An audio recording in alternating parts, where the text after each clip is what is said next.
नमस्कार, मी R J ऋषी शेलार. संध्याकाळचे 5 वाजता आहेत.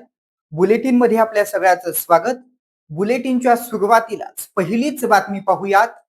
शरद पवारांच्या राष्ट्रवादीचे 8 खासदार सुप्रिया सुळेंच्या नेतृत्वामध्ये सोमवारी पंतप्रधान नरेंद्र मोदींची भेट घेणार असल्याची माहिती मिळते. या क्षणाची सगळ्यात महत्वाची आणि मोठी बातमी आपण बघतोय.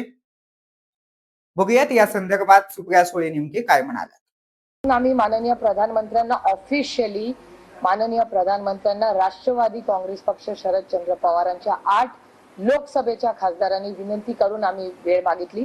माननीय प्रधानमंत्र्यांनी आम्ही 8 खासदारांना सोमवारी पार्लमेंटच्या त्यांच्या ऑफिसमध्ये वेळ दिलेली आहे. 11 वाजता राष्ट्रवादी काँग्रेस पार्टी शरदचंद्र पवार यांच्या 8 खासदार माननीय प्रधानमंत्र्यांना महाराष्ट्राच्या प्रश्नांसाठी आम्ही भेटणार आहोत. माननीय प्रधानमंत्र्यांना 8 खासदार ऑफिशियली वेळ घेऊन ऑफिशियली दिवसा ढवळ्या 11 वाजता सकाळी ऑफिशियली, आणि तो फोटोही आम्ही तुम्हाला पाठवू. तुम्ही दाखवला तर आम्हाला आनंद होईल.